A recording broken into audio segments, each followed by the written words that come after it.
민주를 찾아라. 안녕하세요. 장윤정입니다. 안녕하세요. 김민주입니다. 네, 민주 씨, 오늘이 패자부활전 마지막입니다. 네. 야심차게 준비한 종목은 어떤 종목인가요? 네, 바로 인포뱅크입니다. 네, 인포뱅크 선정 이유는 뭔가요? 네, 제가 인포뱅크를 살펴보면요. 최근 주가 흐름 많이 좋지 않습니다. 그런데요. 제가 이번 기회를 매수 기회로 삼아보기 위해서 오늘의 미인주로 선정을 했습니다. 최근 오히려 주가 하락이 인포뱅크를 소개하기 딱 좋은 기회인 것 같은데요. 인포뱅크가 지난번에 선정이 되지 않았던 이유가 바로 다른 이유가 있어서가 아니라 바로 고점에 있다라는 가격적인 부담감 때문이었습니다. 제가 10월 4일에 소개를 했는데 그 이후 10월 15일까지 약 30% 더 올라갔고요. 그 이후에 단기 급등에 따른 피로감에 16일부터 주가 밀리기 시작했습니다. 현재 주가 보시면 고점 대비해서 약 51%나 하락하면서 가격적인 부담감 덜어냈다라고 볼 수 있는데요. 시장에서는 저와 같은 생각인지 어제장에서도 다시 강한 반등이 나왔습니다. 근데 민주 씨, 인포뱅크요. 하락 이유가 한 가지가 더 있습니다. 네. 큰 매출이 발생을 하던 SBS 1억 퀴즈쇼가요. 조만간 폐지될 예정이라고 하는데 이렇게 되면 실적에 대한 우려감이 있을 수밖에 없잖아요. 이 점 짚고 넘어가야죠.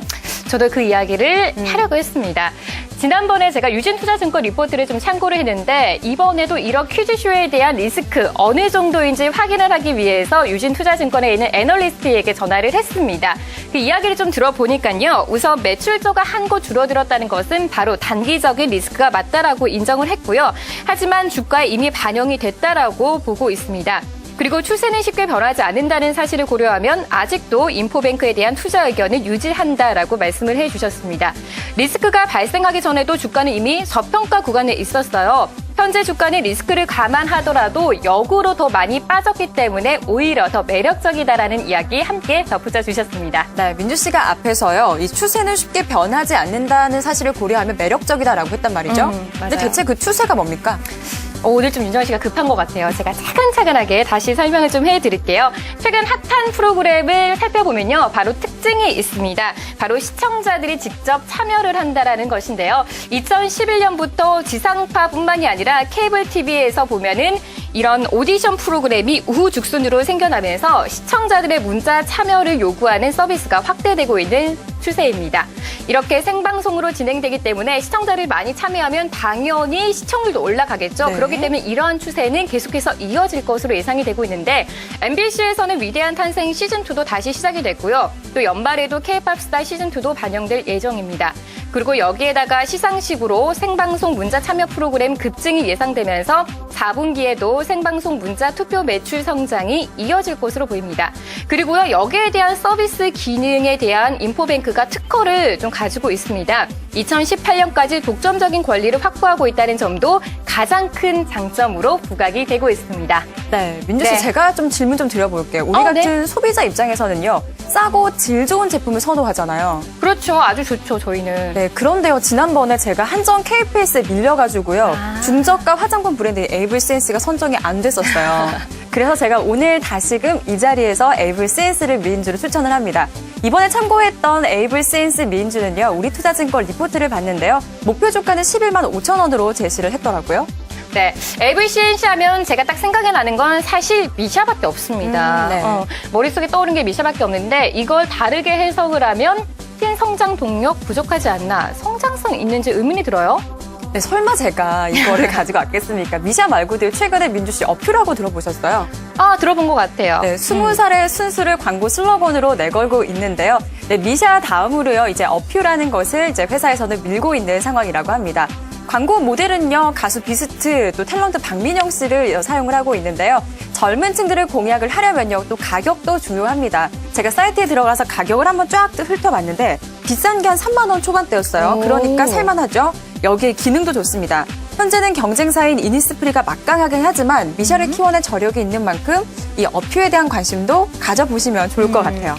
미샤를 키워낸 저력이 있다라고 했는데 사실 미샤를 보면 중저가 브랜드 1위 차지를 하고 있습니다. 네. 어떤 저력이 있는지 설명 좀 부탁드려요. 네, 우리가 화장품 산업을 두고요, 주로 고부가가치 산업이다라는 이야기들을 많이 합니다. 이 말은요, 제품을 만드는 제품 단가보다는 소비자 가격이 더 높기 때문에 이런 이야기들이 나옵니다. 시장에서는 소비자들의 관심을 끌기 위해서는 연구 개발이 필수일 수밖에 없는데요.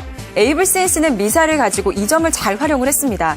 처음에는 초저가 브랜드 이미지가 강했지만 2008년과 2009년 사이에 화장품 가격 상승이 한 번 더 있었고요. 이때 충분한 연구개발도 하면서 기업 이미지를 한 단계 업그레이드 시키는 데 성공했습니다. 2009년 이후에 중저가 이미지로 탈바꿈한 거죠. 이것이 미샤만의 저력입니다.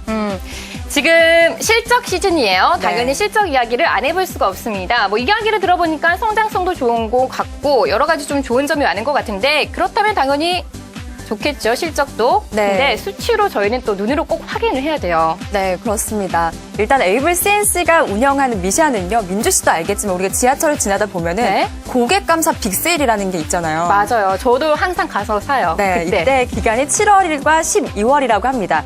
이때 전반적으로 발생하는 평균 매출이 보통 달에 비해서 2배 이상 높은 상당히 높은 매출을 발생을 한다라고 합니다. 따라서 시장에서는요, 3분기 실적 상당히 좋을 것이다라고 하는데요. 매출액은 지난해보다 한 40% 증가할 것으로 보이고요. 영업이익은 47% 늘어날 것으로 예상이 됩니다. 또 역사적으로 보면은 하반기에는 전체 매출의 60% 이상이 발생이 된다고 해요. 곧 발표될 3분기 실적 다시금 초점 맞추시면 좋을 것 같습니다. 네, 잘 들어봤습니다. 오늘 마지막 패자 부활전 날입니다. 윤정 씨가 선정한 미인주는 바로 AVCNC고요. 제가 선정한 미인주는 바로 인포뱅크입니다. 네, 마지막 패자 부활전에 화려한 또 대미를 장식할 종목은 어떤 종목인지 떨려요. 네, 이분의 선택 바로 들어보도록 하겠습니다. 이데일리온 손대상 전문가 연결되어 있습니다. 전문가님 안녕하세요. 네, 안녕하십니까? 네, 저희가 이 종목들을 다시금 선정을 했습니다. 이 가운데 미인주는 어떤 종목입니까? 뭐 오늘 종목은 연기금과 투신의 주 수급이 좀 들어오는 종목으로 좀 파악을 해볼 수가 있을 것 같은데요. 단기간으로 좀 상승할 수 있는 종목이 인포뱅크라는 생각을 좀 가지고 있어갖고요. 인포뱅크를 금일의 미인주로서 선정을 좀 해봤습니다. 네, 또 다른 매력 포인트가 있다면 어떤 게 있을까요? 일단은 기본적으로 뭐 슈퍼스타 K라든가 위대한 탄생이 지속적으로 오디션으로 프로그램으로서 나오고 있는 상황이고요.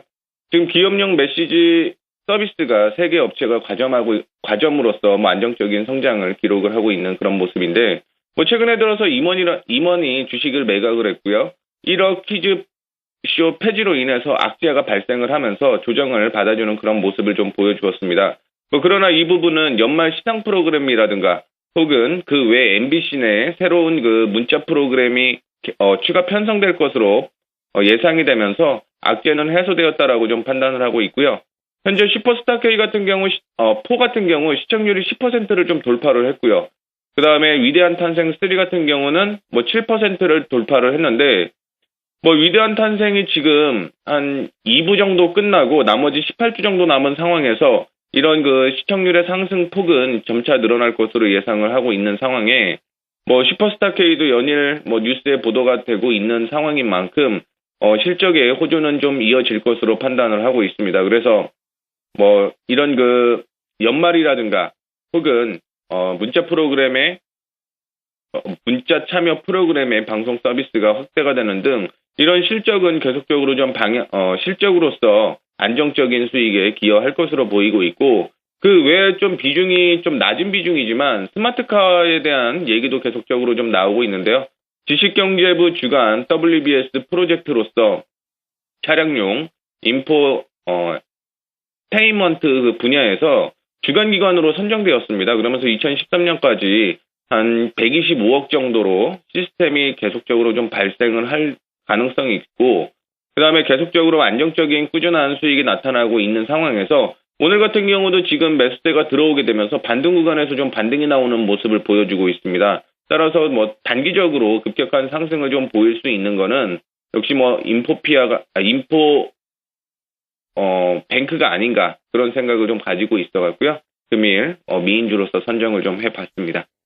네, 알겠습니다. 인포뱅크에 대한 의견 잘 들어봤습니다. 전문가님 오늘 말씀 여기까지 들을게요. 감사합니다. 네, 감사합니다. 네, 이야기가 좀 안 됐었는데 스마트카에 대한 기대감도 함께 네. 안고 있네요. 그렇군요. 네, 이제 10월의 마지막 거래일입니다. 윤정 씨. 저는 10월이 다 가는 것 같고 가을이 다 가는 것 같아서 너무 아쉬워요. 민주 씨, 아쉬워만 하고 있을 게 아니에요. 왜냐하면 왜요? 시장으로 눈을 돌려보면요. 11월 초에는 미국 대선이 있죠. 중국의 정권 교체와 같은 이런 굵직한 이슈들이 있잖아요. 따라서 시장에선 여전히 불안감이 있습니다. 그래서 저희가 정신 좀 바짝 차려야 된다고요. 알겠습니다. 제가 그럼 정신을 바짝 차리고 11월에도 앞으로 좀 이런 대외 상황이 좀 흔들지 않고 굳건하게 좀 주가 상승을 할 수 있는 종목들을 미인주로 선정해 오도록 하겠습니다. 지금까지 미인주를 찾아라였습니다.